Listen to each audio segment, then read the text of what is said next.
On a vraiment 7 minutes. On va essayer de faire ça de façon synthétique, mais bien engagée. Ok, Bon, Didier ? je vais essayer de me présenter rapidement parce que c'est plus important de parler du sujet pour lequel je suis là. Donc, je m'appelle Didier, je suis membre du conseil d'administration du réseau Sortir du nucléaire et membre du collectif local Sortir du nucléaire 34. D'accord. Alors, avant de commencer, il y a, quand je dis radioactivité, qu'est-ce qui se passe ? Ah oui. Ah ouais, D'accord. Alors, il y a un problème de lettres là-bas, là, non ? Ah, si, ça arrive. Le cancer. Alors, je vois pas très bien de loin. Qu'est-ce qu'ils disent, là, Didier ? Hein ? Le cancer et la ruine.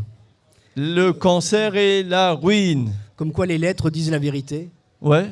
Il suffit de changer d'ordre, voilà. Simplement. Merci pour cette chorégraphie.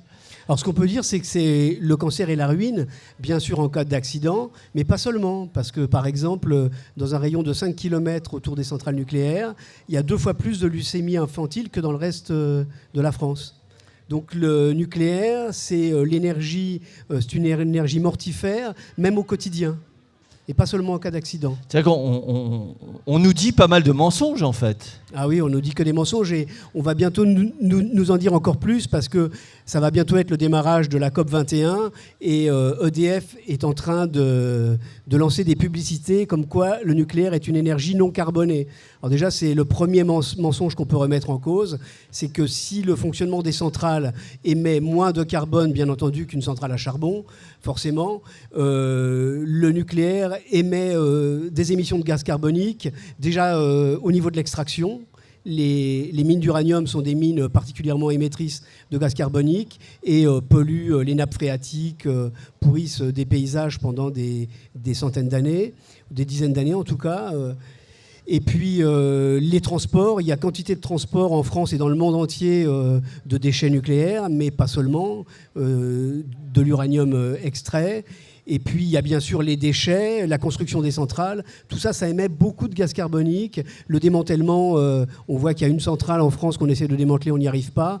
Donc, c'est beaucoup d'émissions de gaz carbonique. Donc, le nucléaire n'est pas une énergie non carbonée. C'est le premier mensonge à relever par rapport à EDF. D'accord. Et vous, là, vous êtes installé sur Montpellier.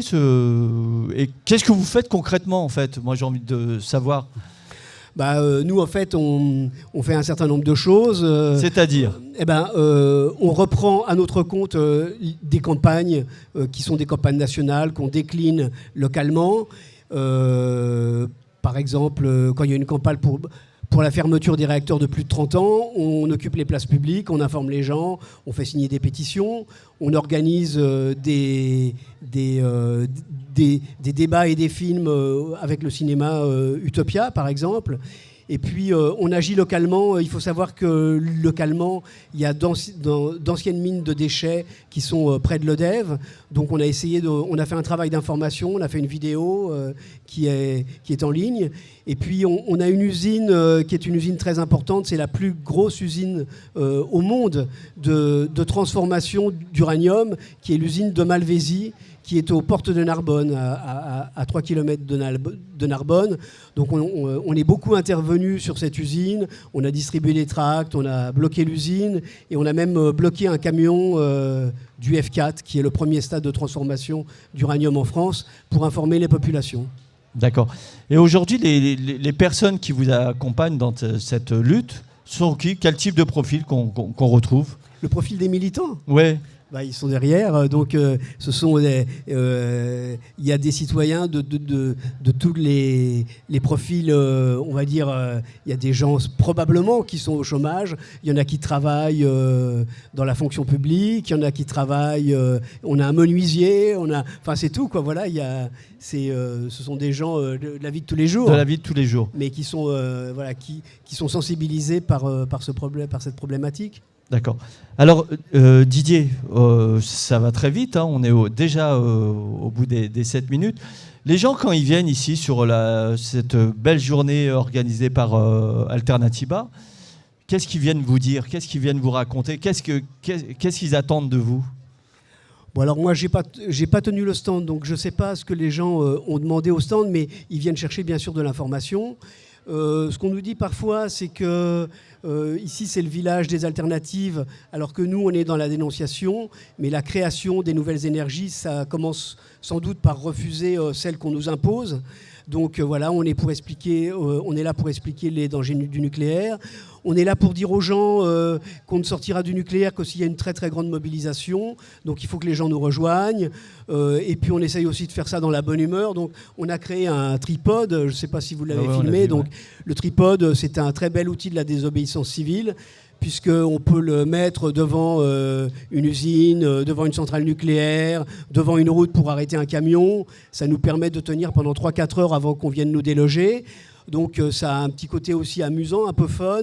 Et puis ça nous donne le temps de faire des vidéos, de filmer, d'informer. Les journalistes viennent, voilà. Donc on essaye de montrer ce qu'on peut faire en résistant de manière, on va dire, amusante et énergique. D'accord. Alors, 2 choses. Est-ce qu'il y a un calendrier de prévu, des actions qui sont prévues, et comment les gens peuvent vous retrouver et participer aussi à cette lutte qui est quand même, malgré tout, très compliquée, il me semble.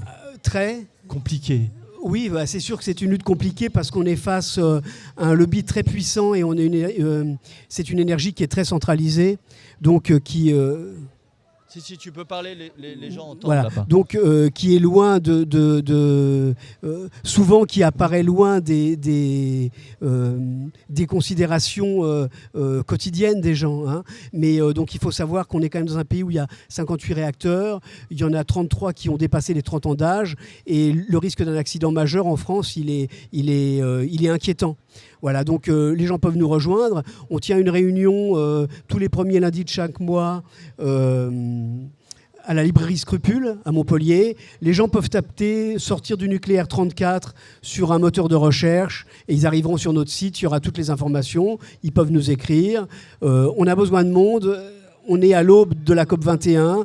Il va falloir dénoncer les mensonges, y compris des pouvoirs publics et bien sûr du lobby. Il va y avoir beaucoup de manifestations en France, notamment sans doute une grande manifestation nationale à Paris le 12 décembre. Et sur Montpellier, on compte bien mobiliser pour y aller. Voilà, donc on a toujours besoin de monde pour agir efficacement, dans la bonne humeur, mais fermement, pour dénoncer ce lobby et cette horreur. D'accord. Bah, on va terminer là-dessus. Je redonne l'adresse, sortirdunucléaire.org. C'est bien ça? Ça, c'est l'adresse du site national. L'adresse du site national. Et radioactivité. Eh oui, la chorégraphie, ça fonctionne. Toujours dans la bonne humeur. Bon, merci Didier d'être venu là sur le plateau de Kaina TV. Merci à tous les membres là. Et on peut voir vos visages parce que quand même vos visages sont magnifiques. Hein. Tous vos visages. Ah non, il y en a... Il y en a qui se cachent. Il y en a qui veulent... Non, très bien. Merci à tous et encore à très bientôt. Et on continue la lutte sérieusement mais dans la bonne humeur. Yes. Allez, ciao, ciao. Merci. Au revoir.